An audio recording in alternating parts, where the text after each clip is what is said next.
ప్రార్థనతో ఈ యొక్క శుక్రవార ప్రార్థనా కూటమిని ప్రారంభించుకుందాం. పరిశుద్ధమైన దేవానైనా నీ కృప కలిగిన హస్తాలకు సంఘముగా మమ్మల్ని భద్రపరచుకుంటూ మరి ఈ శుక్రవార సమయమున సాయంకాల సమయమున తండ్రి నీ యొక్క శిలువ గురించి నీవు మాతో మాట్లాడిన మాటలు ధ్యానించడానికి ఉంటూ ఉండగా మరి ప్రభు ఈ సమయాన్ని నీ యందు నీకు ఘనత మహిమ కలిగే విధంగా మేము ఉపయోగించుకోగలిగినట్లుగా నీ పరిశుద్ధ ఆత్మ నడిపింపును మాకు దయచేయి. కూడి వచ్చిన సంఘమును ఆశీర్వదించి దీవించమని నీ యందు ఆనందించగలిగినట్లుగా మరి ప్రభు నీ యందు దీవెనలు పొందుకోగలిగినట్లుగా దీవించమని ప్రభువును రక్షకుడు అయిన యేసు నామమున ఈ ప్రార్థన వేడుకుంటున్నాము తండ్రి, ఆమేన్. దయచేసి అందరు కూర్చోనండి. మన క్వైర్ వారికి సమయానికి ఇస్తూ ఉండగా కొన్ని పాటలు పాడుకుందాం.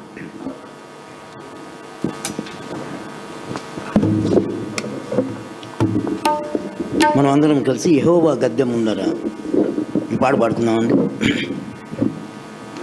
యెహోవా గద్దె ముందర జనంబు నారమృక్కుడి,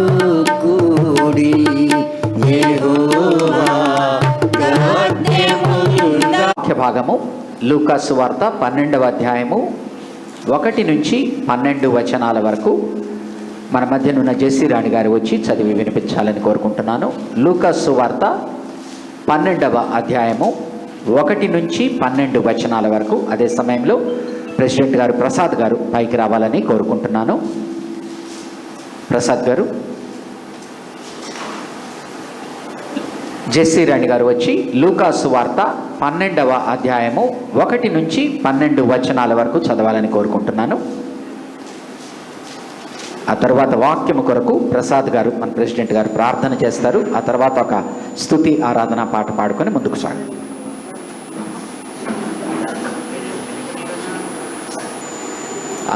మరి ఈ సమయంలో తన దగ్గర అద్దాలు లేవంటున్నారు. ఈ రోజు కొరకు ఏర్పాటు చేసిన పత్రిక పాఠ్య భాగము లూకా సువార్త 12వ అధ్యాయము 1 నుంచి 12 వరకు. అంతలో ఒకరినొకడు త్రొక్కుకున్నట్లు వేల కొలది జనులు కూడినప్పుడు ఆయన తన శిష్యులతో మొదటనే ఇట్లని చెప్పసాగెను. పరిసయ్యుల వేషధారణను పులిసిన పిండిని గురించి జాగ్రత్తపడుడి. మరుగైనదేదియు బయలుపరచబడకపోదు, రహస్యమైనదేదియు తెలియబడకపోదు. అందుచేత మీరు చీకటిలో మాట్లాడుకున్నవి వెలుగులో వినబడును, మీరు గదుల యందు చెవిలో చెప్పుకున్నది మిద్దెల మీద చాటింపబడును. నా స్నేహితులైన మీతో నేను చెప్పినదేమనగా, దేహమును చంపిన తరువాత మరేమీ చేయనేరని వారికి భయపడకుడి. ఎవరికి మీరు భయపడవలనో మీకు తెలియజేయుదును. చంపిన తరువాత నరకములో పడద్రోయే శక్తి గలవానికి భయపడుడి. ఆయనకే భయపడ్డని మీతో చెప్పుచున్నాను. 5 పిచ్చుకలు 2 కాసులు అమ్మబడును కదా, అయినో వాటిలో ఒకటైనను దేవుని ఎదుట మరువబడదు. మీ తల వెంట్రుకలనియు లెక్కింపబడి ఉన్నవి, భయపడకుడి.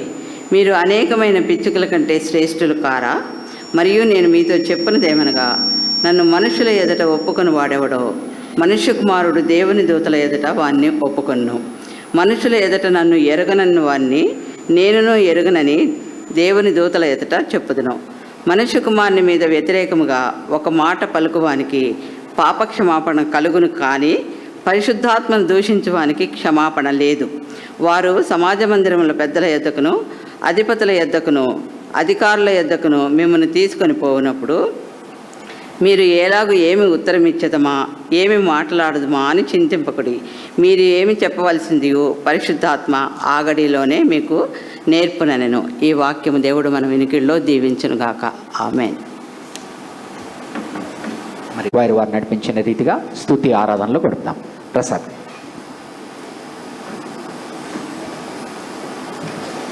ప్రార్థన చేసుకుని. మహాపరిశుద్ధుడా, అత్యంత కృపా కనికరము గల మా తండ్రి, మా ప్రభువా, మీకు వేలాది స్తుతులు స్తోత్రాలు వందనాలు చెల్లిస్తున్నాను నాయన. ఈ పగటి కాలం అంతా కూడా నీ రెక్కల నీళ్ళ మమ్మల్ని అందరం భద్రపరిచి కాచి కాపాడి సజీవులుగా ఉంచి ఈ సాయంకాల సమయంలో నీ మందిరంలో నీ పాదాల చెంత కూడుకునే కృపనిచ్చిన దేవా, నీకు కోట్లాది స్తుతులు స్తోత్రాలు వందనాలు చెల్లిస్తున్నాం. ఆశ్చర్యకరుడు, ఆలోచనకర్తవు, బలవంతుడైన తండ్రివి, నిత్య నివాసవి, సమాధానకర్తమైన దేవా, నీకే వేలాది వందనాలు స్తుతులు స్తోత్రాలు. దయా కనికరము గల మా తండ్రి మా దేవా, ఎక్కడ ఇద్దరు ముగ్గురు కూడి నా నామం పేట ప్రార్థిస్తారో వారి మధ్య నేను ఉంటానని వాగ్దానం చేసిన యేసయ్య, మీరు మా మధ్య ఆత్మస్వరూపుగా ఉన్నారని నమ్ముచున్నాం మా తండ్రి, మీకు వందనాలు. దయా కనికరము గల మా తండ్రి మా దేవా, ఇదిగో ఈ సాయంకాల సమయంలో నాయన మరి ఇంతవరకు కూడా నాయన నీ ప్రజల్ని మందిరాన్ని నడిపించే ప్రభా, నీకు వందనాలు. ఇంకా రావాల్సిన వారిని నాయన త్వరగా నడిపించండి, మార్గ మధ్యంలో ఉన్న క్షేమంగా తీసుకొని రండి నాయన, నీకు వందనాలు చెల్లిస్తున్నాం. అయ్యా మందిరం నీది, ప్రజల్ని ఇవ్వరేండుగా అయ్యా మందిరాన్ని నింపమని అడుగుతున్నాం ప్రభా, నీకు వందనాలు. ఇచ్చినటువంటి ప్రతి కుటుంబాన్ని బట్టి నీకు వేలాది స్తుతులు స్తోత్రాలు వందనాలు. కృపా కనికరం గల మా తండ్రి మా దేవా, ఇదిగో నాయన మా నిమిత్తం మా పాపల నిమిత్తం మీరు కలవరలో నలగొట్టబడి సిలువేయబడి చనిపోయి సమాధి చేయబడి తిరిగి లేచిన దేవా, నీకు వందనాలు చెల్లిస్తున్నాం.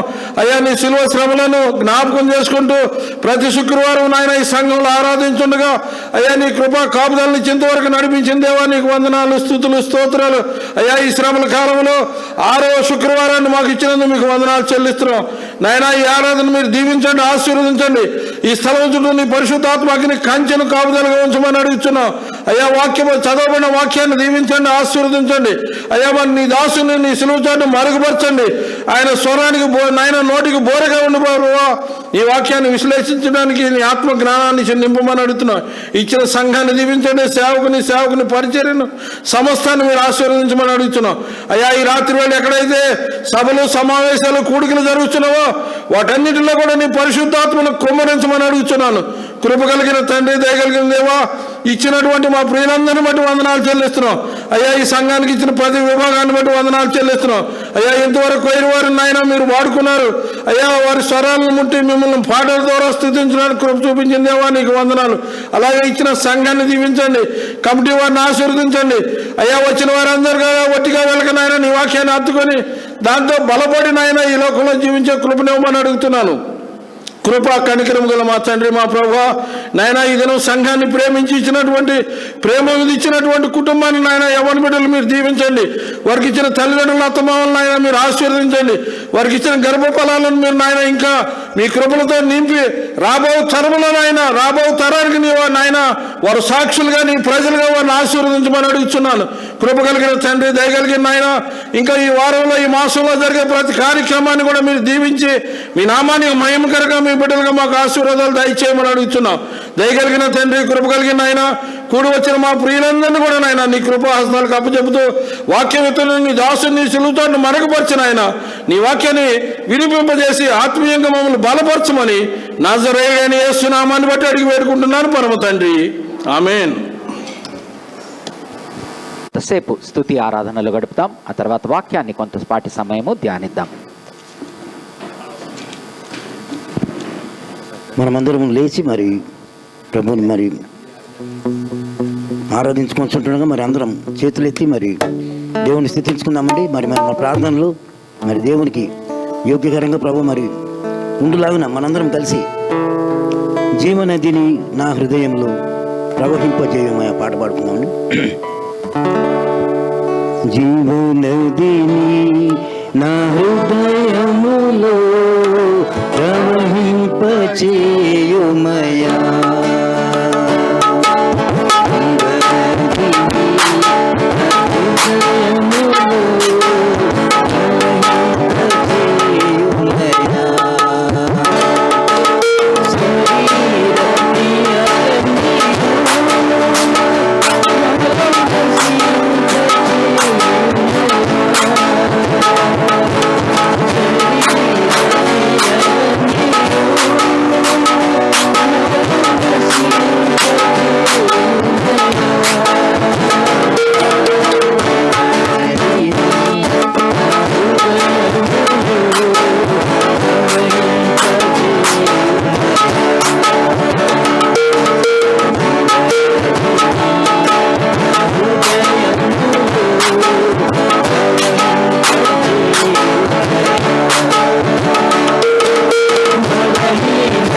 పరిశుద్ధమైన దేవానైనా ఈ దినము నీ యొక్క వాక్యము ద్వారా మాతో మాట్లాడి మమ్మల్ని జీవింపచేయమని, నన్ను నీ సిలువ చాటును మరుగుపరుచుకొని నీ పరిశుద్ధాత్మ కార్యమును జరిపించమని యేసు నామమున వేడుకుంటున్నాను.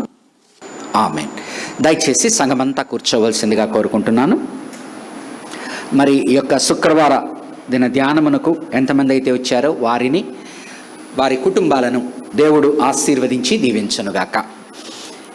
మరి ఈ దినము మన మధ్యన చదవబడిన పాఠ్యభాగము లూకాసు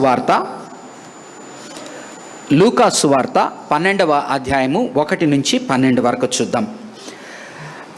లూకాసు వార్త 12వ అధ్యాయము 1 నుంచి 12 వరకు. మొట్టమొదటగా యేసు ప్రభువు వారు మాట్లాడుతూ అంటున్నాడు, మనమందరము కూడా పుట్టిన ప్రతి ఒక్కరము మరణించవలసినది. మరణించేటువంటి సమయంలో మనకిచ్చిన 70 ఏళ్ల కాలములో మనము రకరకాల వాటికి భయపడుతూ ఉంటాము. మనుష్యులకు భయపడుతూ ఉంటాము, ఆ తరువాత వేరే వాళ్ళ అభిప్రాయాలకు మనం భయపడుతూ ఉంటాము, రకరకాల వాటికి మనం భయపడుతూ ఉంటాం. ప్రభు అయిన యేసు ఏమంటున్నాడంటే, భయపడవలసినది మనము ఒక్కరికే అంటున్నాడు. మనము భయపడవలసినది దేవునికి మాత్రమే అంటున్నాడు. ప్రజలందరినీ మనము గౌరవించాలా, ప్రేమించాలా, వారికి ఇవ్వవలసిన ఘనతనివ్వాలా, భయపడవలసినది మాత్రం దేవునికి మాత్రమే అంటున్నాడు. చూడండి, 1 నుంచి 12వ అధ్యాయము 1 నుంచి 3 వచనాల్లో ఆయన యొక్క పాఠ్య భాగాన్ని తన శిష్యులతో మాట్లాడుతూ ఉన్నాడు. కాబట్టి ఇక్కడ కూర్చున్న మనమందరము కూడా ఆయన శిష్యులు అయి ఉంటే, అనగా మనము రక్షణ పొందిన తరువాత, యేసు ప్రభువును రక్షకునిగా అంగీకరించిన తరువాత అంచెలంచెలుగా కాలక్రమేణా అభివృద్ధి చెందుతూ ప్రభువునందు ఎదుగుతాం. కాబట్టి దేవుని యొక్క ఆలోచన ఏంటి అంటే, మన జీవితాల్లో మత్తయి సువార్త 28లో చెప్పిన ప్రకారముగా అందరూ మారు మనస్సు పొంది రక్షింపబడాలని, రక్షింపబడిన ప్రతి ఒక్కరూ కూడా ఆయన శిష్యులుగా కావాలని, ఆయన బోధించిన బోధలను సంపూర్ణముగా విధేయత చూపుతూ ముందుకు వెళ్ళాలని. కాబట్టి ఇక్కడ కూర్చున్న మన అందరము కూడా కోరుకోవలసినది, అందరము ఒకానొక సమయంలో రక్షణ పొందిన వారము, పొందబోతున్న వారము అనుకుందాం. రక్షణ పొందిన వారము, ఆ తరువాత మనము దేవుని యందు ఎదుగుతూ ఆయన శిష్యులుగా ఉండాలి. చూడండి, 12వ అధ్యాయము 1వ వచనం చదువుతూ ఉన్నాను. అంతలో ఒకనికొకడు త్రొక్కుకొనున్నట్లు వేల కొలిది జనులు కూడినప్పుడు ఆయన తన శిష్యులతో మొదట ఇట్లని చెప్పసాగెను. కాబట్టి వాక్య భాగం ఆయన మాట్లాడుతూ ఉన్నది ఆయన శిష్యులతో మాట్లాడుతూ ఉన్నాడు. పరిసయ్యుల వేషధారణ అను పులిసిన పిండిని గురించి జాగ్రత్త పడుడి. మరుగైనదేదియు బయలుపరచబడకపోదు, రహస్యమైనదేదియు తెలియబడకపోదు. అందుచేత మీరు చీకటిలో మాటలాడుకొనున్నవి వెలుగులో వినబడును, మీరు గదుల యందు చెవిలో చెప్పుకొనున్నది మిద్దెల మీద చాటింపబడును అంటున్నాడు. కాబట్టి మొట్టమొదటగా ఆయన తన శిష్యులతో నేర్పించేటువంటి దీనిలో ఏమంటున్నాడంటే, పరిసయ్యుల యొక్క బోధ గురించి, పరిసయ్యుల యొక్క వేషధారణ గురించి జాగ్రత్తగా ఉండండి అంటున్నాడు. Be very careful about the hypocrisy of the Pharisees అంటాడు. వేషధారణ అనేటువంటి మాటను మనము తీసుకున్నాము అంటే పులిసిన పిండితో పోలుస్తూ ఉన్నాడు. చూడండి, ఆ యొక్క సువార్తలలో పులిసిన పిండి దేనికి సాదృశ్యమై ఉంటుంది? ఒక ముసలావిడ ఆ యొక్క పులిసిన పిండిని కొంత పిండిలో కలిపిందంట. అదేమి చేసింది? పిండిని అంతటిని కూడా పులవ చేసింది అంటున్నాడు. కాబట్టి ఆ యొక్క మత్తయి సువార్తలో 13వ అధ్యాయంలో మాట్లాడే మాటలను రకరకాల గ్రంథకర్తలు రకరకాలుగా అర్థం చేసుకుంటారు. అనగా ఒక జనాంగము, క్రైస్తవ జనాంగం ఏ విధంగా అర్థం చేసుకుంటారు అంటే, దేవుని రాజ్యము ఏ విధముగా విస్తరిస్తుంది అంటే, ఒక పులిసిన పిండిలో కలిపినప్పుడు అది అంతర్భాగాలకు అంతటికి వెళ్ళిపోయి అంతటిని ఎలాగున మార్చివేస్తుందో అలాగున అని చెప్పి. ఇంకొంతమంది గ్రంథకర్తలు ఏ విధంగా అర్థం చేసుకుంటారంటే, పులిసిన పిండి ఆ యొక్క లీవెన్ అనేది చెడుకు సాదృశ్యం, అంటే మంచి దాని నుంచి డిటీరియేట్ చేస్తుంది. అనగా పాలు చక్కటిది, పాలలో పెరుగు చుక్కబడితే పెరుగు అవుతుంది. పెరుగు ఒకరోజు రుచిగా ఉంటుంది తీయగా, 3వ రోజుకి పులిసిపోతుంది. కాబట్టి ఆ యొక్క మత్తయి సువార్త 13వ అధ్యాయంలో లీవెన్ అనగా పులిసిన పిండిని గురించి మాట్లాడేటువంటి సమయంలో కొంతమంది గ్రంథకర్తలు అర్థం చేసుకునేది, ఆ యొక్క పులిసిన పిండి కలిసినప్పుడు ఏ విధముగా అయితే మంచిగా విస్తరించాలి అని దేవుడు విస్తరింపజేస్తున్న రాజ్యము, పరలోక రాజ్యాన్ని ఏ విధముగా కలుషితమైపోతుంది అని అర్థం చేసుకుంటారన్నమాట. అర్థమవుతుంది కదా? పాజిటివ్గా yeast has got the ability to go inside everything and change the whole nature, whether for good or for bad. కాబట్టి మత్తయి సువార్త 13వ అధ్యాయంలో ఆ యొక్క లీవెన్ గురించి, ఆవగింజ గురించి వాటిని మాట్లాడినప్పుడు ఒక్కొక్కరు ఒక్కొక్క రకంగా అర్థం చేసుకుంటారు. మనం ఏది ఏ విధముగా చూసినా కూడా పులిసిన పిండి అనేది సంపూర్ణముగా లోపల ఉన్న వాటికి అన్నిటికీ కూడా తన క్యారెక్టర్ని వాటికి ఇచ్చి వాటిని మార్చి వేస్తుంది.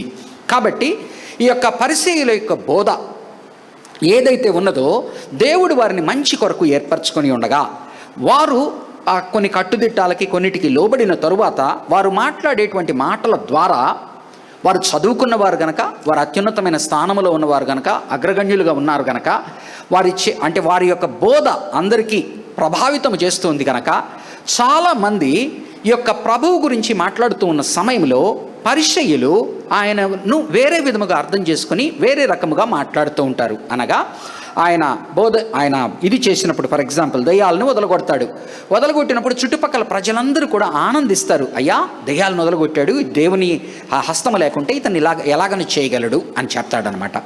అప్పుడు చుట్టుపక్కల ఉన్న వారు పరిశీలన ఏమంటారు, దీన్ని దయ్యాలను వదలగొడుతూ ఉన్నది దేవుని ఆత్మతో కాదు, వీడు దయ్యముల ఆత్మతో వదలగొడుతున్నాడు అని చెప్పినప్పుడు అక్కడ వారిని ఆయన ప్రతిఘటిస్తాడు, స్పందిస్తాడు, ఒక మాట మాట్లాడతాడు. కాబట్టి మొట్టమొదటగా ఆయన శిష్యులతో చెప్తూ ఉన్న మాట ఏంటంటే, పులిసిన పిండి అనేది మంచికి పనికొస్తుంది, చెడుకి పనికొస్తుంది.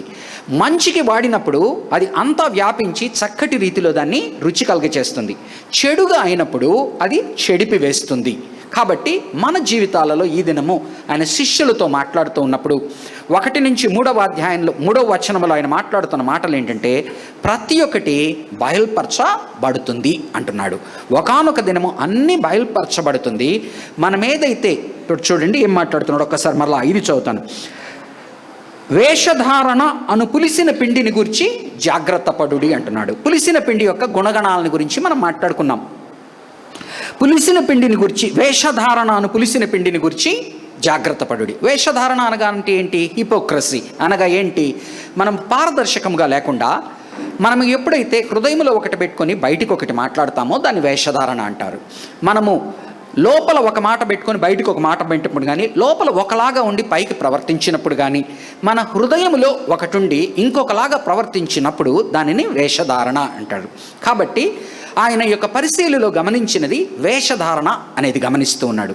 కాబట్టి ఈ దినము ఈ యొక్క శ్రమల వార సమయంలో మనం గుర్తు చేసుకోవలసినది, ఆ యొక్క ప్రభువైన యేసు ఏ యొక్క పులిసిన పిండి ఒక మంచికి దారితీస్తుంది, ఒక చెడ్డకి దారితీస్తుందని గుర్తు చేస్తున్నాడు. అలాగనే వేషధారణ అనేది మంచిది కాదు అంటున్నాడు కనుక మన జీవితాలలో మనం ఎంత పారదర్శకంగా ఉంటే మనకంత మంచిది. మనం హృదయంలో ఏమనుకుంటామో అదే మాట్లాడితే మనకు మంచిది. సత్యం అనేది ఎప్పుడు ఒకటే ఉంటుంది. కాబట్టి మనం ఏమనుకుంటున్నామో, మనం ఏమయ్యున్నామో మనము అలాగనే మాట్లాడడము, అలాగే చేయడము మనకు మంచిది అని గుర్తు చేస్తున్నాడు. ఒక్కసారి నాతో పాటి కొరింథీయులకు రాసిన మొదటి పత్రిక 5వ అధ్యాయము 6 నుంచి 8 వరకు మనం గనక చూస్తే, ప్రభువు అయిన యేసు తానే పస్కా బలిపశువని, ఆ పస్కా సమయమున ఏ విధముగా అయితే ప్రతి ఇంటిలో పులిపిండిని తీసివేయమంటారో, అనగా వారు ఒక వారం రోజులు పండగ చేసుకున్నప్పుడు పస్కాతో ప్రారంభమవుతుంది, నెక్స్ట్ వారము పండగ చేసుకుంటారు. ఆ వారములో వాళ్ళకి ఏం చెప్తున్నాడంటే, ఈ యొక్క మీరు నూతన జీవం కలిగి ఉన్నారు, ముందర బానిసత్వంలో ఉన్నవారై ఉన్నారు, ఇప్పుడు మీరు స్వేచ్ఛకు దారితీసింది. ఫరో మిమ్మల్ని నానా కష్టాలు పెట్టి బయటికి పంపిస్తున్నాడు, ఇప్పుడు ఇష్టం ఉండో లేకో బయటికి పంపిస్తున్నాడు. కాబట్టి మీ జీవితములలో ఆ యొక్క హడావిడిలో పోయేటప్పుడు వారు ఆ కట్టుకునేటువంటి పిండితో పాటి పులిసిన పిండి అనేది కలపకుండా హడావిడిగా తీసుకొని వెళ్తారు.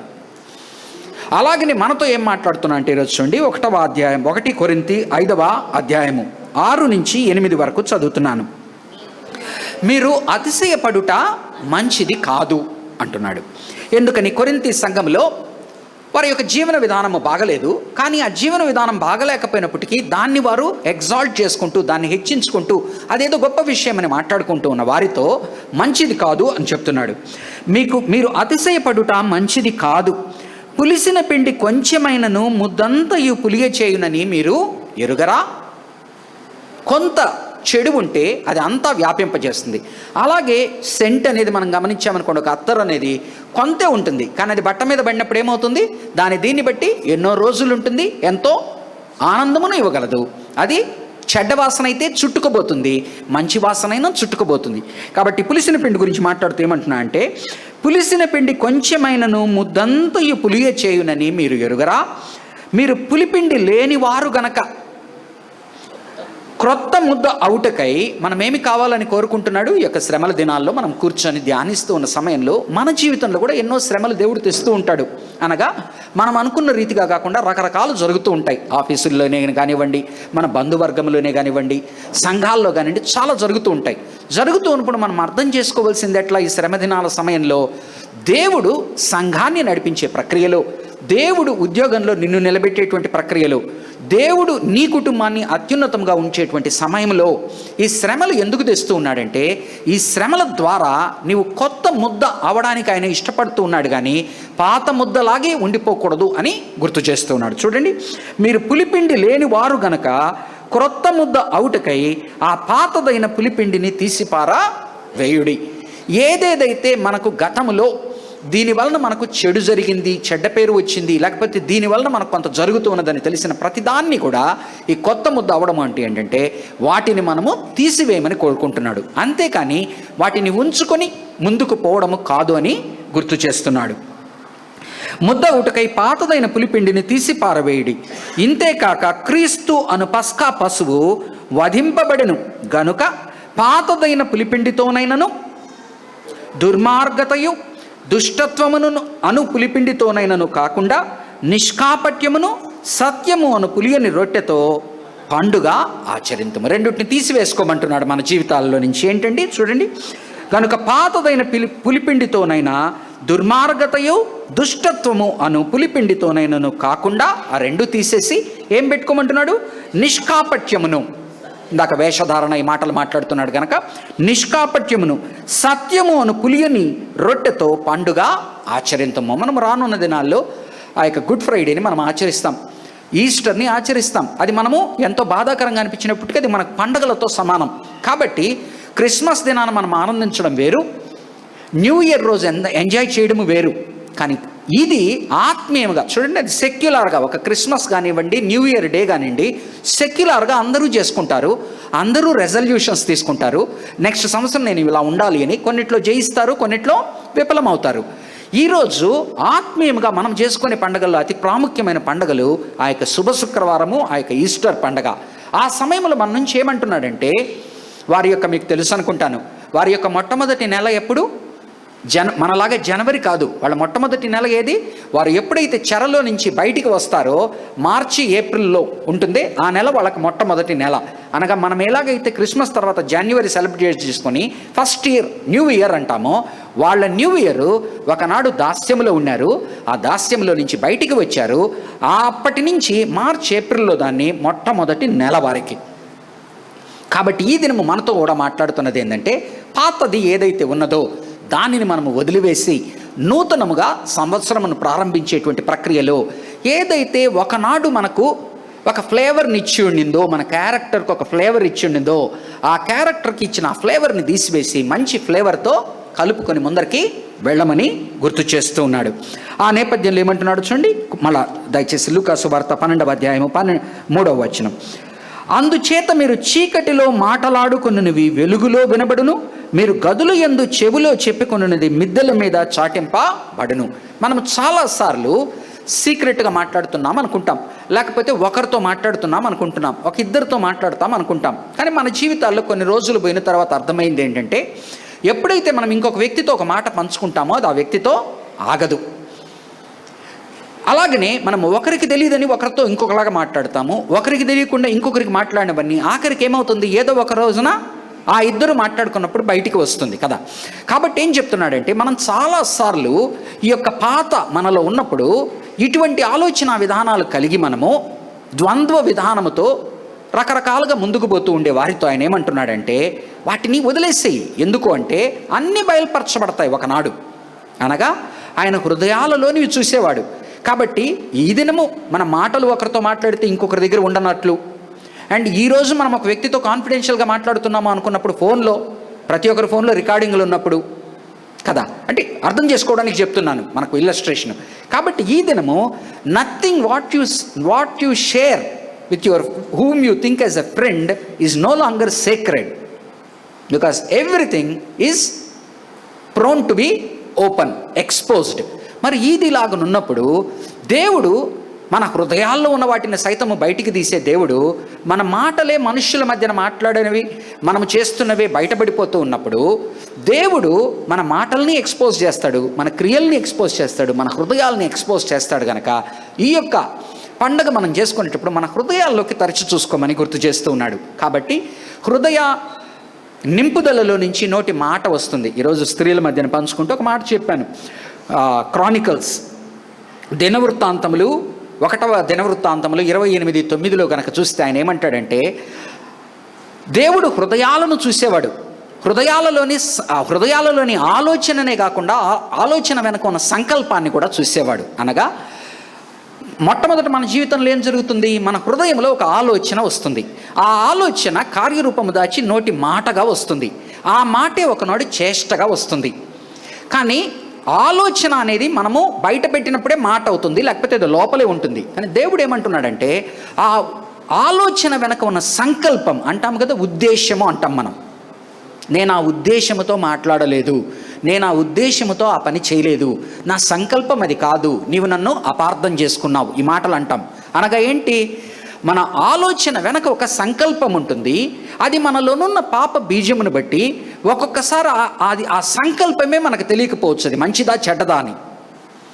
ఒక్కొక్కసారి చెడ్డది అని మనకు తెలుసు, దాన్ని మభ్య పెట్టుకుంటూ ఉంటాం ఆలోచనకి రంగుబులిమి. దేవుడు ఏమంటున్నాడంటే, వీటన్నిటిని కూడా ఆయన ఒకనాడు బయలుపరుస్తాను అంటున్నాడు.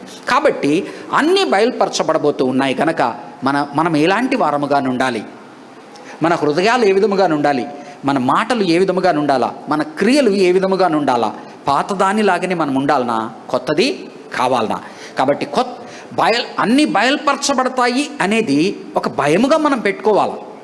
వి don't want to be exposed కదా. None of us want to be exposed for what we are. So what God is asking is, exposure is imminent. Exposure అనేది జరుగుతుంది. కాబట్టి ఆ ఎక్స్పోజర్ జరిగే లోపలనే పాత దీన్ని మనం మార్చుకొని కొత్తదిగా మనల్ని మారమంటున్నాడు, కొత్తగా జీవించమంటున్నాడు. రెండవది కనుక చూసినట్లయితే చూడండి, 4వ వచనం నుంచి 4వ వచనం నుంచి 7వ వచనం వరకు ఏమంటున్నాడంటే, ఎవరికి భయపడాలా, ఎవరికి భయపడకూడదు, ఎవరికి భయపడాలా, ఎవరికి భయపడకూడదు. చూడండి, ఎవరో మన మాట చెప్తారని భయపడడం వేరు. చూడండి, అర్థమవుతుంది కదా. ఎవడో మనం ఒకరితో అన్న మాట వాడు ఎక్స్పోజ్ చేస్తాడని భయపడడం వేరు. అసలు ఆ మాట అనడమే మనము తప్పు. దేవుడు మన హృదయాల్ని చూస్తున్నాడు కనుక, ఆలోచన వెనుకున్న సంకల్పం చూస్తున్నాడు కనుక మాటే మనం మాట్లాడకూడదు అనుకున్నప్పుడు మన ఆలోచన విధానం వేరుగా ఉంటుంది, మన జీవితాల్ని మనం మార్చుకునే విధానం వేరుగా ఉంటుంది. ఇది పైన మెరుగులు, అనగా మనము మాట్లాడినది ఇంకొకరికి తెలియకూడదు అనుకున్నప్పుడు అది పై మెరుగు. అసలు మాట్లాడడమే తప్పు, ఇలాగ మాట్లాడకూడదు అని మన హృదయంలో తీసుకునే నిర్ణయము ఇంకా ఉన్నతమైన నిర్ణయము, అది దేవునికి ఇష్టమైన నిర్ణయం. కాబట్టి ఏమంటున్నాడంటే, నీవు దేనికి భయపడాలి, దేనికి భయపడకూడదు. చూడండి 4వ వచనం నుంచి. మొట్టమొదటేమో శిష్యులతో మాట్లాడుతున్నాడు. 4వ వచనంలో చూడండి, నా స్నేహితులైన మీతో నేను చెప్పున్నదేమనగా. ప్రభువు వారిని, శిష్యుల్ని తన చుట్టూ పెట్టుకుని వారిని నా స్నేహితులు అంటున్నాడు. అలాగనే మన జీవితంలో ఎప్పుడైతే మనం శిష్యులుగా కావడం వెంబడిస్తామో దేవునికి, దేవుడు చెప్పే మాట ప్రతి ఒక్కటి కూడా నా స్నేహితుడు చెప్పాడంటే నా మంచి కొరకే చెప్తున్నాడు అనేటువంటి భావనతో మనం తీసుకుంటాం. అదే మనం గనక శిష్యులుగా గనక వెంబడించకుండా ఉంటే దేవుణ్ణి, మనము ఆయనను అత్యసరి ఒక మోతాదులో మనం ఇస్తూ ఉంటాం కనుక అతను మనకు మామూలుగా తెలిసిన వ్యక్తి కావచ్చు, ఒక్కొక్కసారి శత్రువుగా కూడా మనం పరిగణిస్తూ ఉండవచ్చు. కానీ ఆయన మాట్లాడుతున్న మాట, నేను ఫస్ట్ శిష్యులతో మాట్లాడుతున్నాను అని ప్రతి ఒక్కటి బయలుపరచబడుతుంది కనుక జాగ్రత్త సుమి అని చెప్తూ, నా స్నేహితులతో మాట్లాడుతున్నాను, మీరు నా స్నేహితులు గనక దేనికి భయపడాలి, దేనికి భయపడకూడదు అని నేర్పిస్తున్నాను అంటున్నాడు. చూడండి 4వ వచనం, నా స్నేహితులైన మీతో నేను చెప్పున్నదేమనగా, దేహమును చంపిన తర్వాత మరి ఏమీ చేయనేరని వారికి భయపడకుడి. ఈ జీవితంలో అన్నిటికన్నా అట్మోస్ట్ వాల్యుబుల్ ఏంటి? ఇప్పుడు ఒక వ్యక్తి పుట్టాడు, ఆ వ్యక్తి పుట్టిన తర్వాత తన కుటుంబం అతనికి ముఖ్యమవుతుంది, ఆ తర్వాత తన జీవనోపాధి అయిన ఉద్యోగం అతనికి ముఖ్యమవుతుంది, తర్వాత అన్నిటికన్నా ముఖ్యమైనది ఏంటి? ప్రాణం మీదకి వచ్చిందనుకో తన భార్యను కానీ బిడ్డను కానీ ఎవరినైనా ఇవ్వగలడు. ప్రాణము అన్నిటికన్నా ముఖ్యం. కాబట్టి ఏం చెప్తున్నాడంటే, నీకు వచ్చేటువంటి శ్రమలలో, శోధనలలో నీవు ఏదైతే చుట్టుపక్కల వాటికి భయపడుతున్నావో, అది ఏ భయమన్నా కావచ్చు, ఆ భయం అంతా కూడా నిన్నేం చేస్తుంది, ఒకవేళ నీ పరిస్థితి బాగలేకపోతే, నీ కుటుంబ సంబంధ బాంధవ్యాలు బాగలేకపోతే, మహా అయితే కుటుంబంలో నీకు నీ భార్యకున్న తగునో, నీ బిడ్డల పరిస్థితితో, నీ భార్య బిడ్డల పరిస్థితితో బయటికి ఎక్స్పోజ్ అవుతుంది. ఉద్యోగంలో ఒకవేళ నీకు ప్రాబ్లం వచ్చింది అనుకో, భయపడుతూ ఉన్నావు అనుకో, మహా అయితే ఏం జరుగుతుంది, ఉద్యోగం పోతుంది. ఈ జీవితంలో అత్యున్నతమైనది, అన్నిటికన్నా ముఖ్యమైనది ఏంటి, నీ ప్రాణము. మహా అయితే ఏం జరుగుతుంది, ప్రాణం పోతుంది. మన కడుపుకి జీవనోపాధి కోల్పోకూడదు అనుకుంటాము, మన కుటుంబాలు రోడ్డు మీదకి రాకూడదని, అవమానం పాలు కాకూడదని మనం చూసుకుంటాము. అన్నిటికన్నా ఆఖరికి ఒక వారింగ్ పరిస్థితి వచ్చిందనుకోండి, ఎన్నోసార్లు గమనించింది, ఈ యొక్క చరిత్రలో తన ప్రాణాన్ని కాపాడుకోవడానికి తన భార్యను బిడ్డను కూడా చేతులు వదిలివేస్తారు. ద్వితీయోపదేశ కాండంలో కనుక చూస్తే, ఆకలి కొరకు ఒక తల్లి, సున్నితమైన తల్లి, తన బిడ్డను తాను తినాలని చెప్పి తన భర్తను సైతము, వీళ్ళు లేకపోతే ఇంకో 4 రోజులు ఇచ్చేది కదా ఈ వంట అనేటట్టుగా ఉంటుందంట. కాబట్టి అన్నిటికన్నా మించింది ప్రాణము. కాబట్టి ఏమంటున్నాడంటే, అన్నిటికన్నా మించింది ప్రాణం. మహా అయితే ఏం జరుగుతుంది, నీ జీవితంలో ఏ శ్రమ వచ్చినా, ఏ శోధన వచ్చినా, మహా అయితే ఏం జరుగుతుంది, నువ్వు దేన్నైతే కాపాడుకోవాలని కుటుంబం అనుకుంటున్నావో రోడ్డు మీద పడుతుంది. ఏమైంది, రోడ్డు మీద పడిన వాళ్ళు ఎంతమంది మళ్ళా లేలేదు, ఎన్ని అవమానాలు జరిగితే మళ్ళా పైకి లేవనెత్తబడలేదు, బళ్ళు ఓడలు ఎందుకు కాలేదు. మహా అయితే ఏమవుతుంది, నీ ఉద్యోగం పోతుంది. ఏమవుతుంది, ఇంకొకటి ఉద్యోగం పోయినోడు ఇంకొక ఉద్యోగం రాదా, చేసుకోడా, ఏదో ఒకటి చేసుకొని బతకడా. మహా అయితే ఏమవుతుంది, ప్రాణం పోతుంది. ఎందుకంటున్నాడు, మనం ఈ 70 ఏళ్ల జీవితం, ఈ ప్రాణం అని చూసినప్పుడు ఒక రకంగా ఉంటుంది. ఈ 70 ఏళ్లే కాక వేరొక జీవితం ఉంది, నిత్య జీవం అనేది. అక్కడ మనం పరలోకంలో ఉండాలన్నా నరకంలో ఉండాలా అని బేరీజ్ వేసినప్పుడు ఆఫ్టర్ ఆల్ డెత్ అనిపిస్తుంది. ఎందుకని, ఈ డెత్ తర్వాత నిత్యమైన డెత్, నిత్యమైన మరణములోకి ఉండకుండా ఉండడానికి ఇక్కడ మరణించినా పర్వాలేదు అన్నట్టు. కాబట్టి ఏమంటున్నాడు చూడండి, నా స్నేహితులైన మీతో నేను చెప్పున్నదేమనగా, దేహమును చంపిన తరువాత మరేమీ చేయనేరి వారికి భయపడకుడి. ఎవనికి మీరు భయపడవలనో మీకు తెలియజేతును, ఎవనికి భయపడవలనో మీకు తెలియచేయుదును. చంపిన తరువాత నరకములో పడద్రోయే శక్తి గలవానికి భయపడుడి. నువ్వు ఈ జీవితంలో ఏమి చేస్తావో అది నీవు ఈ 70 ఏళ్ల జీవితం తర్వాత నీవు నరకానికి వెళ్తావా, పరలోకానికి వెళ్తావా అనేది స్థిరపరచబడి ఉంటుంది. అనగా నీవు ఎప్పుడైతే యేసు ప్రభువు నమ్ముకోవో, పరిశుద్ధ గ్రంథం చెప్తుంది నీవు పరలోకానికి వెళ్ళవు అని చెప్తుంది. తర్వాత పరిశుద్ధ గ్రంథము చాలా గార్డెడ్గా, చాలా జాగ్రత్తగా చాలా చోట్ల మాట్లాడేది ఏంటంటే, రక్షణ పొందుకున్న వ్యక్తి ఆఖరి దినం వరకు ఆ రక్షణను కాపాడుకునేటువంటి దీనిలో తన ప్రవర్తన ఎప్పటికప్పుడు సరి చేసుకుంటూ పరివర్తన చెందుతూ ముందుకు వెళ్ళాలా అని గుర్తు చేస్తూ ఉన్నది. దాని మీద మనం ఏదైనా మాట్లాడచ్చు. పాస్టర్లుగా రకరకాల అభిప్రాయాలు చెప్తారు. ఒకసారి నువ్వు రక్షింపబడితే ఇంక నువ్వు నరకానికి పోవు. కొంతమంది ఏంటి, రక్షింపబడ్డావు అంటేనే నువ్వు నరకానికి పోవు. ఇంకొంతమంది ఏమంటారు, రక్షణ పొందిన తర్వాత నీవు నీ రక్షణను ఏది ఏ విధంగా. ఈరోజు I don't want go into the theology of it. There are enough passages to talk about it. అల్టిమేట్గా ఏంటి, మనము యేసు ప్రభువుని రక్షకునిగా అంగీకరించాలా. ఆ రక్షణను అంగీకరించిన వారముగా మన ప్రవర్తనను సరి చేసుకుంటూ పరివర్తన చెంది పరిశుద్ధముగా ఆఖరి దినము వరకు జీవించాలా. అప్పుడు మనము పరలోకమునకు వెళ్తాం. అలాగున గనుక వెళ్ళకపోతే చాలా చోట్ల ఎప్పుడు తార్కాణాలు ఏదైతే రక్షణ పొందామో అని చెప్పుకున్న యూదా ఇస్కరియోతు కానీ, రక్షణ పొందామో అని బాప్తిజమము తీసుకున్న ఆ యొక్క సీమోని గారడివాడి కానీ, ఎన్నో తార్కాణాలలో ఏం చూపుతున్నాడంటే, there is enough scope to understand the Christian passages in whatever way we like. వీటన్నిటి యందు మనం కంక్లూజన్స్కి పోయి థియాలజీ మాట్లాడుకొని ఒక నానుడు ఉన్నది. ఏంటి అంటే,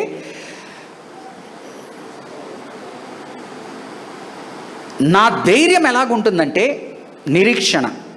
నా ధైర్యము నిరీక్షణ ఎలా ఉంటుందంటే, రక్షింపబడిన నేను ఎట్టి పరిస్థితుల్లో నరకానికి పోను అని దేవుని మీద భారం ఉంటుంది. నేను జీవించే జీవన విధానం ఎలాగ ఉండాలంటే, అర్థమవుతుందా, నా నిశ్చయత నిరీక్షణ ఏ విధంగా ఉండాలంటే, దేవుణ్ణి నమ్ముకున్న నేను నరకానికి పోను. కానీ నేను జీవించే శైలి ఏ విధంగా ఉండాలంటే, ఇలాగున గనక నేను జీవించకపోతే నరకానికి పోతాను అనే భయముతో ఉండాలి ఈ 70 ఏళ్ల జీవితం. అర్థమవుతుందా? అనగా రక్షింపబడిన మనము నరకానికి వెళ్ళము, పరలోకానికి వెళ్తామనే నిశ్చయత మనలో ఉండాలా.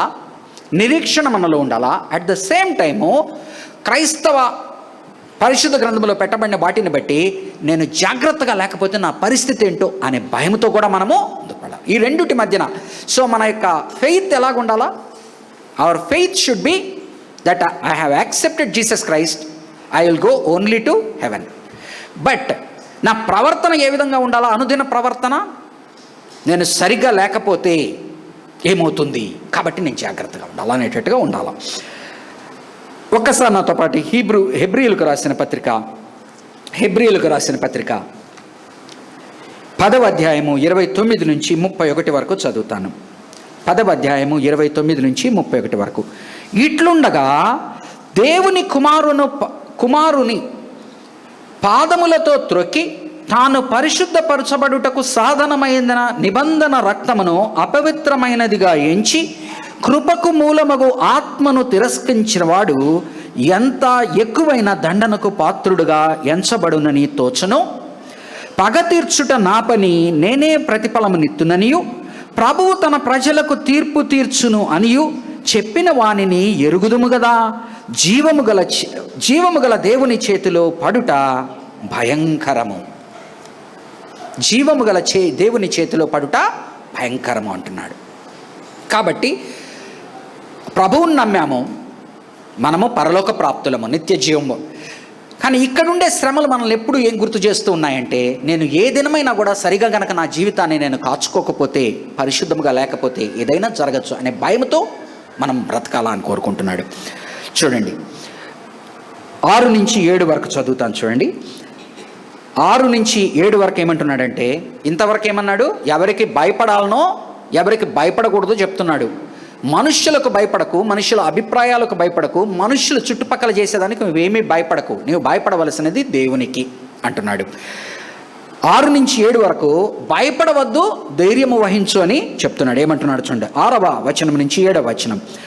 5 పిచ్చుకలు 2 కాసులకు అమ్మబడును కదా, ఆయనను వాటిలో ఒక్కటైనను దేవుని ఎదుట మరవబడదు. అనగా అన్నిట్లోకి చీప్. ఈరోజు మనం అంటాం కదా, అన్నిట్లోకి మార్కెట్లో ఏది చీప్ ఉంటాయి, పలానా కూరో పలానా ఇదో, అంత వాటినే అన్నిట్లోకి చీప్ ఏంటంటే ఆ యొక్క లోపల ఆలయంలో దాన్ని ఏమంటారు, ఆ యొక్క బలి అర్పణగా ఇచ్చేదానికి ఒక అతి బీదవాడు కూడా కొనగలిగింది 2 గువ్వల జత. ఆ గువ్వల జత చాలా తక్కువ డబ్బు చెప్తున్నాడు. అంటే ఎవరైనా కొనుక్కోగలిగిన 10 రూపాయలు అంటే చాలా తక్కువ చెప్పి, అంత తక్కువకి ఈజీగా యాజకుడి దగ్గరికి తీసుకోగానే దాని మెడ ఇట్లా ఉంచి చంపేసేటువంటి వాటినే ఆయన అంత జాగ్రత్తగా గుర్తు చేసుకుంటూ ఉంటే నిన్ను ఆయన జాగ్రత్తగా చూసుకోడా. 5 పిచ్చుకలు 2 కాసులకు అమ్మబడును కదా, ఆయనను వాటిలో ఒక్కటైనను దేవుని ఎదుట మరువబడదు. మీ తల వెంట్రుకలన్నీ లెక్క పెట్టబడి ఉన్నవి, భయపడకుడి. మీరు అనేకమైన పిచ్చుకల కంటే శ్రేష్ఠులు కారా. మన జీవితంలో శ్రమ శోధన వచ్చినప్పుడు మనం ముందుకు వెళ్తూ ఉన్న సమయంలో ప్రభు గుర్తు చేస్తూ ఉన్నది ఏంటంటే, నీకు వచ్చిన శ్రమలు శోధనలు నిన్ను ఇంకా మంచివాడిగా చేయడానికి, ఇంకా మంచి దానగా చేయడానికి, ఇంకా మంచి క్రైస్తవునిగా చేయడానికే వచ్చాయని గుర్తుపెట్టుకో. అట్ ద సేమ్ టైము నువ్వు కలవరపడద్దు. ఈ యొక్క 70 ఏళ్లలో నా జీవితం ఏమవుతుందో నువ్వు ఆలోచించద్దు. ఒక 2 పిచ్చుకలనే, చిన్న ఖరీదు లేని పిచ్చుకనే నేను అంత గొప్పగా ఆలోచిస్తూ ఉన్నప్పుడు నీ గురించి నేను ఎంత గొప్పగా ఆలోచిస్తాను. అత్యున్నతమైన మానవ రూపములు సృష్టించిన వాడు, అత్యున్నతమైన రక్షణకు పాత్రునిగా ఆయన ఎన్నుకొని ఈ మానవ కోటిలో పెట్టుకున్న నిన్ను నన్ను ఆయన గుర్తు చేసుకోడా అంటున్నాడు. అందుకని చూడండి లూకాసు వార్త 12వ అధ్యాయంలో 22 నుంచి 32 వరకు చదువుతాను మన ఆదరణ కొరకు. ఎందుకంటే అందరము ఏదో ఒక దీనిలో వెళ్తూ ఉంటాం. కొంతమందిలో ఆరోగ్య సమస్యలు ఉండొచ్చు, కొంతమంది ఇళ్లలో ఆర్థిక సమస్యలు ఉండవచ్చు, కొంతమంది ఇళ్లలో మానసికమైన ఇవి ఉండవచ్చు, ఆత్మీయ స్ట్రగుల్స్. వీటన్నిటిలో దేవుడు ఏమంటున్నాడంటే దేనికి భయపడవలదు. ఆఫ్టర్ ఆల్ స్పారోని నేను అంత ఇదిగా గుర్తు చేసుకుంటున్నప్పుడు నువ్వు నాకెంత గొప్పవాడివి అంటున్నాడు.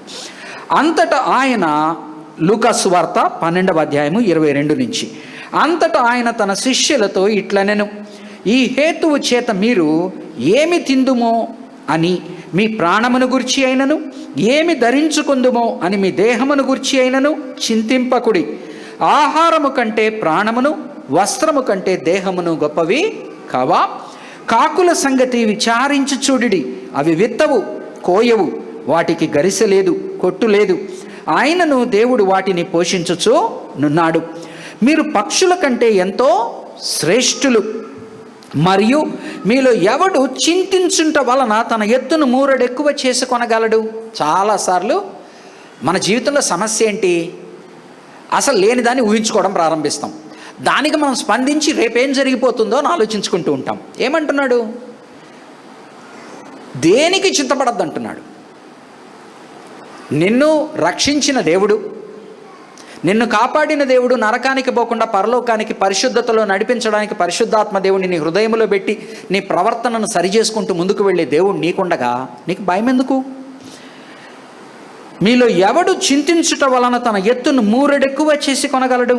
కాబట్టి అన్నిటికంటే తక్కువైనవి మీ చేత కాకపోతే చిన్న విషయాల్లోనే గెలుపు పొందని నీవు పెద్ద పెద్ద విషయాల గురించి ఎందుకు ఆలోచిస్తావు? ఎందుకు భయపడతావు? ఇంత చిన్న విషయాలనే నువ్వు చేంజ్ చేయలేనప్పుడు హైట్ని మూరెడు ఎక్కువ చేయలేడు అంటున్నాడు. ఉన్న జుట్టును కాపాడుకోలేవు అంటున్నావు. ఇప్పుడు హెయిర్ ట్రాన్స్ప్లాంట్ అంటాము, డై వేసుకొని తెల్ల రంగు నల్ల రంగు చేస్తున్నాము. ఆనాటికి ఆయన ఏం చెప్తున్నాడు? ఒక్క తెల్ల వెంట్రుకను నల్ల వెంట్రుక చేయలేని అంటున్నాడు. మనం ఏం చేసాము? తెల్ల వెంట్రుకను నల్ల వెంట్రుక చేయగలమని డై కొనుక్కున్నాం, డై చేసుకుంటాం. తర్వాత నీవు నీ తల వెంట్రుకలన్నీ నేను లెక్క పెట్టి ఉన్నాను అంటాడు. మనకు ఊడిపోతాయి. ఊడిపోయిన తర్వాత రకరకాలవి వస్తున్నాయి, అన్ని హెయిర్ ట్రాన్స్ప్లాంట్లు పెడతారు, ఏదో రకరకాలు జరుగుతాయి. ఆఖరికి మళ్ళీ జరిగేదేంటి? పెట్టిన ఊడవలసిందే ఒకరోజు. 40 అప్పుడు 35 అప్పుడు 35 అప్పుడు ఊడినప్పుడు హెయిర్ ట్రాన్స్ప్లాంట్ చేసుకొని పెట్టుకుంటే 50 నుంచి మళ్ళీ ఊడడం ప్రారంభించాల్సిందే కదా. ఇంత చిన్న వాటినే నువ్వేమీ చేయలేనప్పుడు, మార్చలేనప్పుడు పెద్దవాటి గురించి ఎందుకు ఆలోచిస్తావు? చిన్న వాటిల్లోనే నువ్వు అపజయం పొందుతున్నావు, పెద్దవాటి గురించి ఎందుకు జయం పొందలేని బాధపడుతుంటావు? దేవుని చేతుల్లో పెట్టు. నిశ్చింతగా, చింత లేకుండా నిశ్చింతగా ఉండు. ఆ యొక్క దానియేలు స్నేహితుల్ని ముగ్గురిని ఆ యొక్క దీనిలో వేస్తాడు, ఆ యొక్క మంటలు ఈయన్ని సింహాల బోన్లో వేస్తాడు. వాళ్ళని ఏమంటారు? ఒక చక్కటి మాట ఉంటుంది, even their hair was not tinged. మనం గ్యాస్ దగ్గర ఏదైనా పని చేస్తున్నప్పుడు కొద్దిగా ఇట్లా అన్నాం అనుకోండి, ఇక్కడ వెంట్రుకలు దూరం నుంచే కాలిపోతాయి. స్త్రీలకు అందరికీ తెలిసిందే, కాలిపోతుంది. అంతటి మంటలో, ఎంత మంట అంట, దాన్ని లోపలికి తొయ్యడానికి వాళ్ళు వెళ్ళిన వాళ్ళు, బయట వాళ్ళేమో చనిపోయారంట. లోపల కనుక చూస్తే వాళ్ళ వెంట్రుక కాలిన వాసన కూడా రావట్లేదంట, వాళ్ళ బట్టలు కాలిన వాసన రావట్లేదంట, తలపాగాలు అలాగే ఉన్నాయంట. 4వ వ్యక్తి వారి చుట్టూ మధ్యన ఎంతమందిని దోసాం? మనం 3 దోసాం, కానీ అక్కడ ఏంది 4 కనపడుతున్నారే అని అంటాడు. అంటే ఆయన మన కాపుదల భద్రత ఎట్లుంటుంది? Hair dye, hair transplant. మన కాపుదల భద్రత హెయిర్ డై, హెయిర్ ట్రాన్స్ప్లాంట్. ఆ తర్వాత కొద్దిగా ఆరోగ్యం బాగలేకుండా హాస్పిటల్లో 2 రోజులు చేరితే మాసి గడ్డం వస్తుంది, అందరికీ తెలిసిపోతుంది లోపల ఏముందో. మనం చేయగలిగింది ఏంటి? ఇంతే. ఆయన ఏమంటున్నాడంటే, ఇంత చిన్న వాటిల్లోనే నువ్వు సక్సెస్ఫుల్ కాకుండా పై మెరుగులు దుద్ది 35 నుంచి 50 వరకు నడుపుతావు, 50 నుంచి 55 వరకు నడుపుతావు, 55, 60 కాగానే నీ పిల్లలే నీ మాట వినరు అని బలహీనమైపోతావు. వాటినే నువ్వు మార్చలేని వాడివి, వీటి గురించి ఎందుకు చింతపడతావు? కాబట్టి మరియు మీలో ఎవడు చింతించటం వలన తన ఎత్తును మూరెడెక్కువ చేసి కొనగలడు? కాబట్టి అన్నిటికంటే తక్కువైనవి మీ చేత కాకపోతే తక్కిన వాటిని గురించి మీరు చింతింపనేలా? పువ్వులు ఎలాగూ ఎదుగుచున్నవో ఆలోచించుడి, అవి కష్టపడవు, వడకవు, అయినను తన సమస్త వైభవముతో కూడిన సొలొమోను సైతం వీటిలో ఒక్కదాని వలన అలంకరింపబడలేదని మీతో చెప్పుచున్నాను.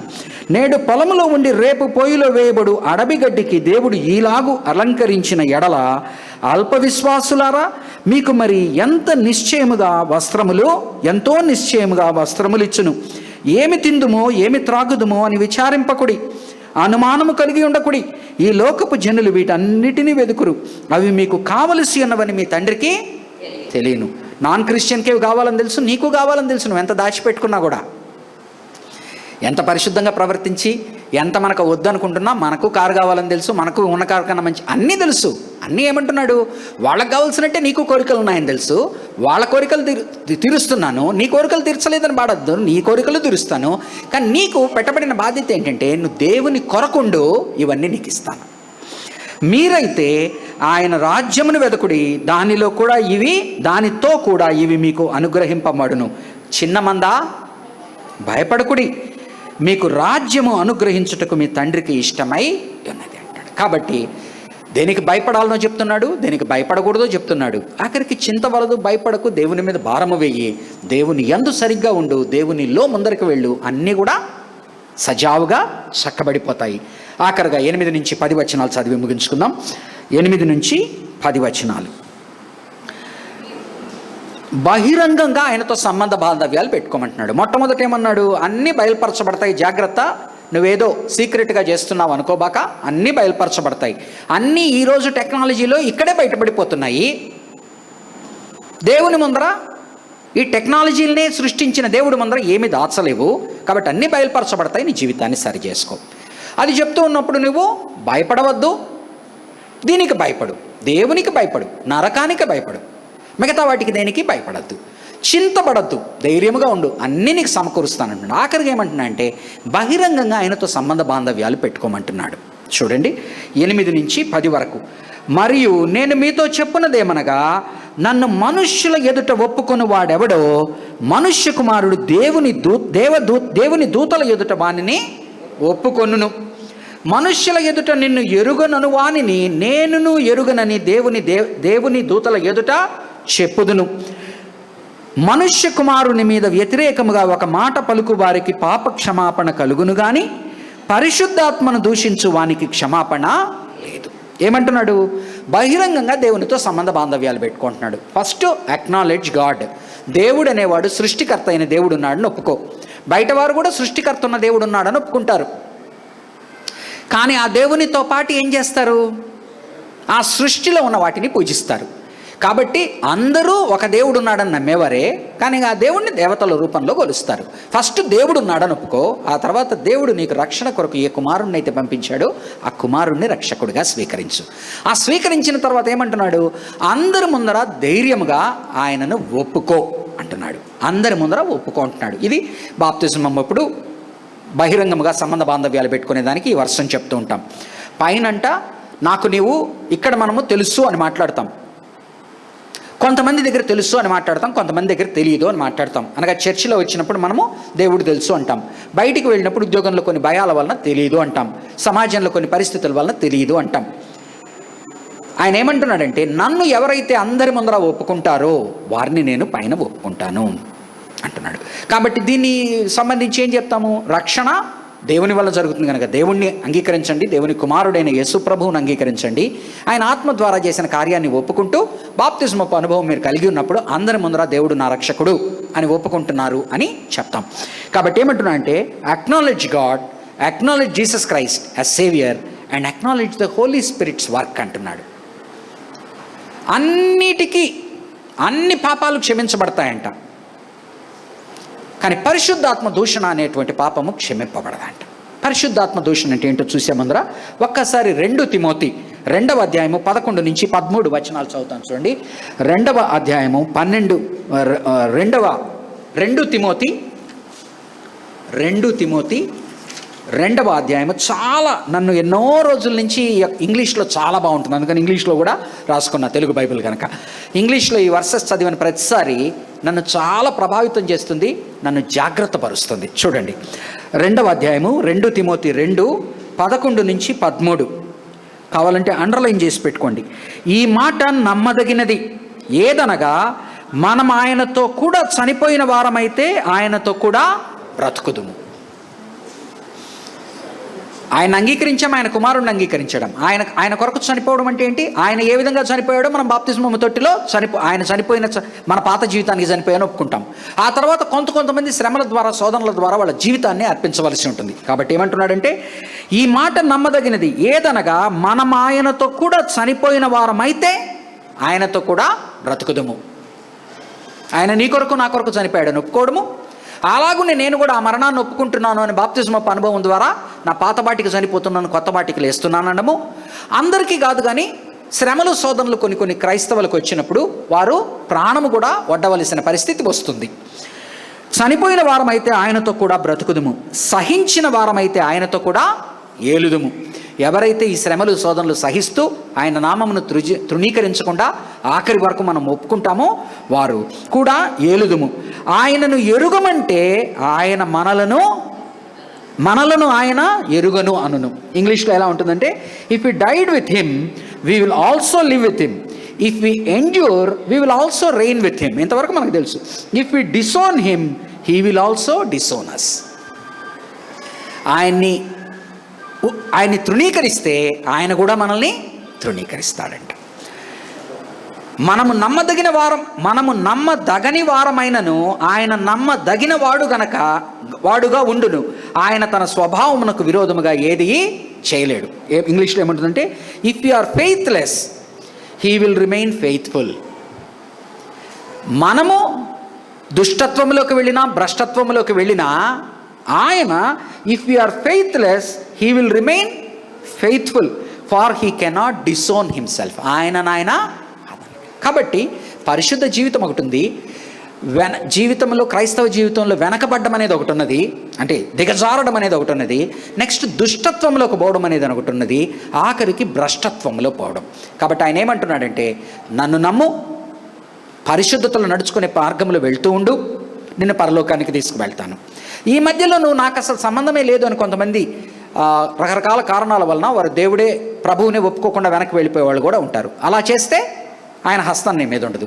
కానీ నీవు ఫెయిత్లెస్, చాలాసార్లు మనము ఆయనకు నమ్మకంగా ఉండకపోయినా ఆయన ఏమంటున్నాడు, ఆయన ఫెయిత్ఫుల్ గనక నిన్ను కాదు అన్నాడంటే తనను తాను కాదు అన్నట్టట.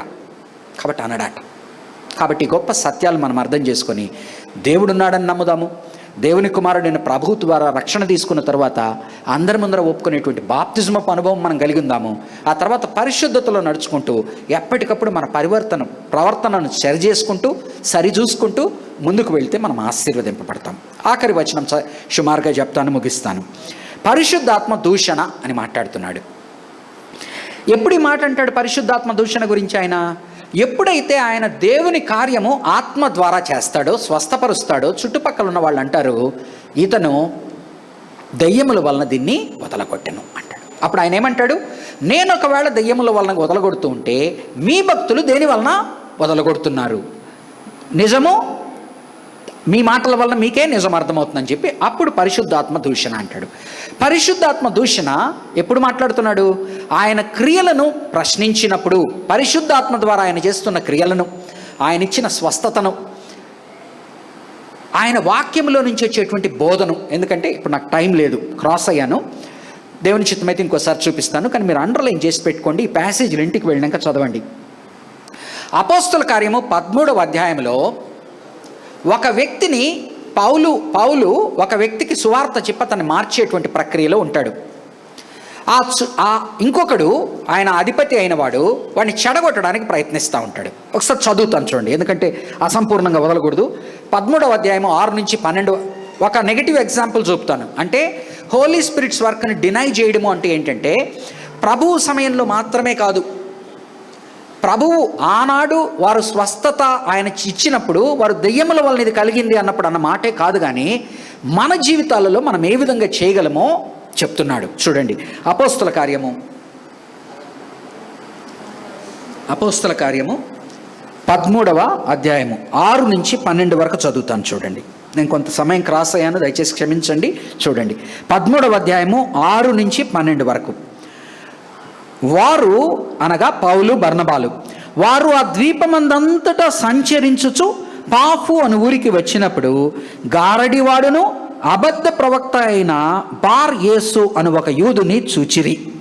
అతడు వివేకము గలవాడైన సెర్గి పాలు అను అధిపతి యొద్ద నుండెను.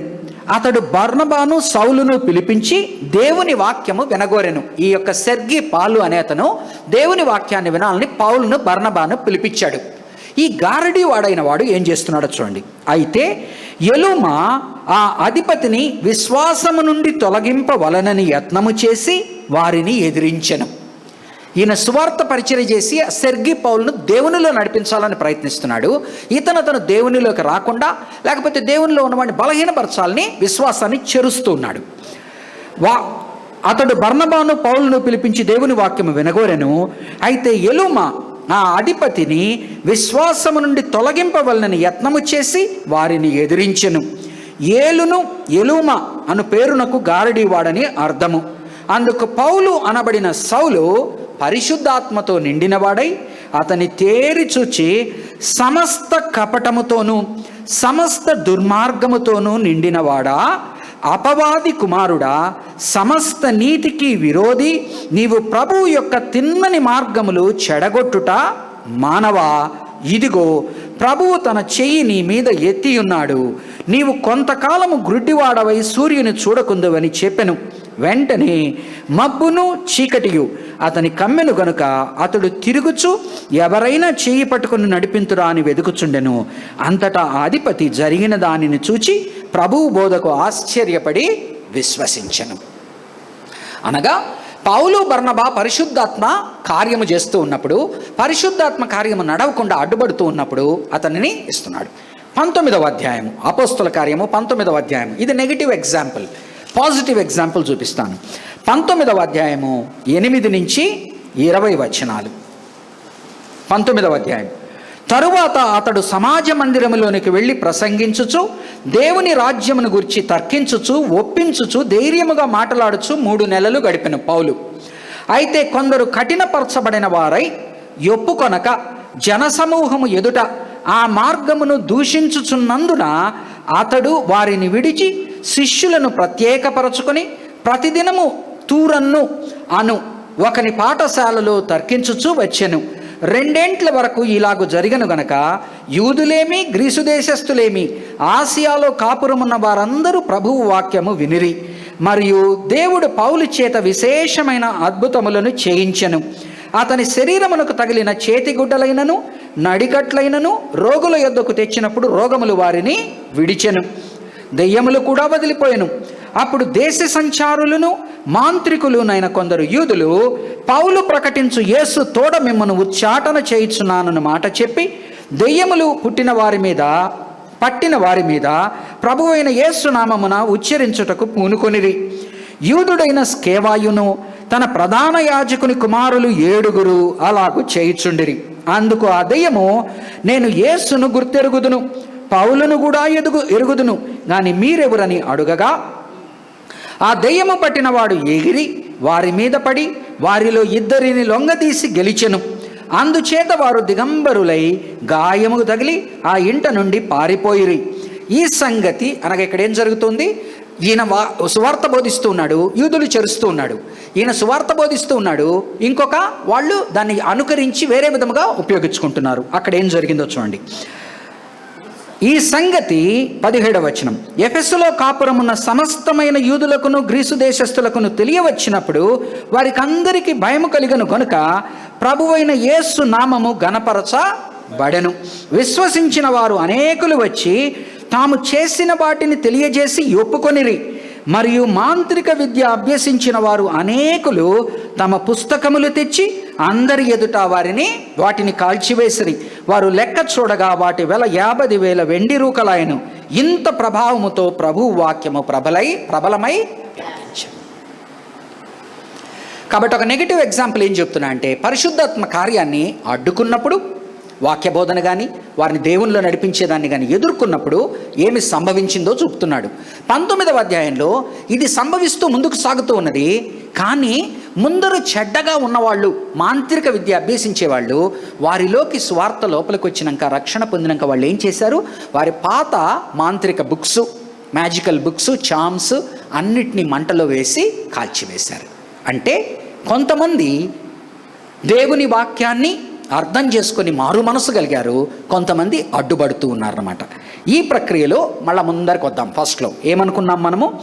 దేవుని యొక్క వాక్యము మనలను ఆ యొక్క వేషధారణలో నుంచి, ఆ యొక్క దాన్ని ఏమంటారు, పులిసిన పిండిలో నుంచి బయటికి వచ్చి మంచి పరిశుద్ధమైన ముద్దగా ఉండుటకు ప్రేరేపిస్తూ ఉన్నది. కాబట్టి మన జీవితాలలో ఈ శ్రమకాలంలో, శోధనల్లో, ప్రభువుని గురించి ఆలోచించే సమయంలో మన జీవితాలని కూడా మనం తరచి చూసుకుంటూ, పాతదైన వాటిని వదిలివేసి కొత్త ముద్దగా మనం ఉంటూ, మన జీవితాన్ని సువాసన వెదజల్లేటువంటి విధంగా, ఆ ముద్దకంతా సువాసన కలుగజేసే విధముగా, ఆ ముద్దలో వ్యాపింపజేసే వాళ్ళముగా మనముంటూ, ఎంతోమందికి సువార్త అందజేసే వాళ్ళముగా, ఎంతోమందికి మారు మనసు అనుభవం కలిగే వాళ్ళగా, వారిని దేవునిలో నడిపించడానికి ఉపకరణాలుగా ఉండేదానికి మనల్ని మనం చూసుకున్నప్పుడు ఆశీర్వదింపబడతాం.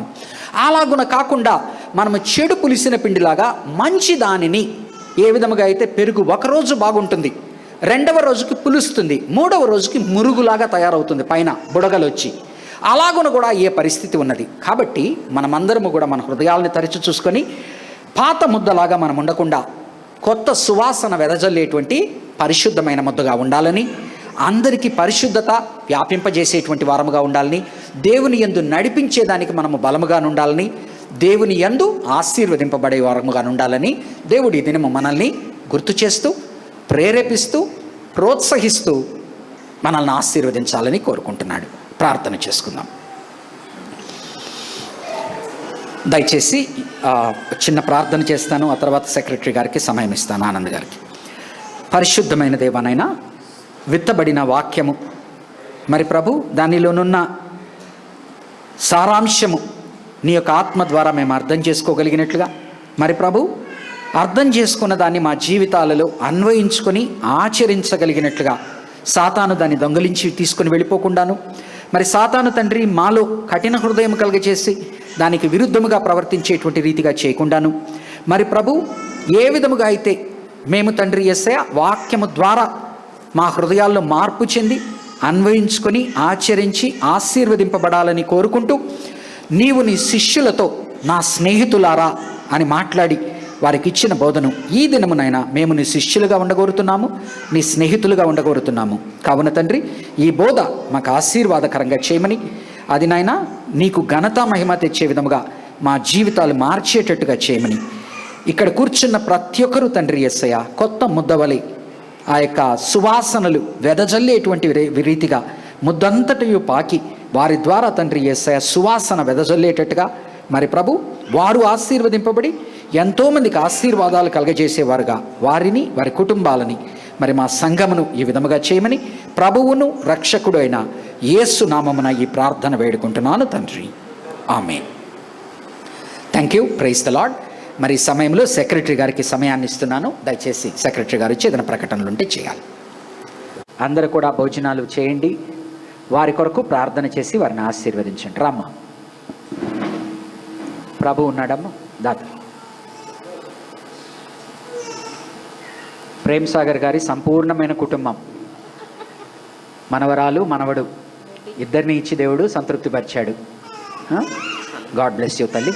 మరి ప్రేమ్ సాగర్ గారు, ప్రభు thank you for the love peace today. May God bless you. ప్రార్థన చేసుకుందాం. పరిశుద్ధమైన దేవానైనా, ఈ దినము నీవు నాయన ఆది నుండి అంతము వరకు తోడుగా ఉండి నడిపించినందుకు కృతజ్ఞతలు. మరి ప్రేమ విందును ఏర్పరిచిన ప్రేమ్ సాగర్ గారి యావత్ కుటుంబము, మరి ప్రత్యేక రీతిగా ప్రభు చరణ్ లిఖితాను వారికిచ్చిన కుమారుడు కుమార్తెను ఆశీర్వదించి దీవించు. మరి మంచి భవిష్యత్తును ఈ కుటుంబంలో దయచేయమని వేడుకుంటున్నాను. కూడి వచ్చిన ప్రతి కుటుంబమును ఆశీర్వదించి దీవించి నీ మేలులతో నింపి నీ దీవెనకరమైన ఆరోగ్యము, ఆర్థిక సమృద్ధి, ఆత్మ ఫలములతో నింపి దీవించమని మా ప్రభువును మా రక్షకుడు అయిన యేసుక్రీస్తు నామమున ఈ ప్రార్థన వేడుకుంటున్నాము తండ్రి. ఆమేన్. పరలోకమందున్న మా తండ్రి, నీ నామము పరిశుద్ధపరచబడనుగాక, నీ రాజ్యము మాకు వచ్చునుగాక, నీ చిత్తము పరలోకమందు నెరవేరినట్లు భూమి మీదను నెరవేరునుగాక. మాకు కావలసిన అనుదిన ఆహారమును మాకు దయచేయము. మా రుణస్థుల్ని మేము క్షమించిన ప్రకారం మీరు మా రుణములను క్షమించము. మమ్మల్ని శోధనలోకి తేక కీడు నుంచి తప్పించము. ఎందుకంటే రాజ్యము, బలము, మహిమ నిరంతరము నీవయ్యున్నావు తండ్రి. ఆమేన్. త్రియేక దేవుని ఆశీర్వాదము, కాపుదల, భద్రత కూడి వచ్చిన సంఘము మీద ఇప్పుడు ఎల్లప్పుడూ సదాకాలము తోడయ్యుండును గాక. ఆమేన్.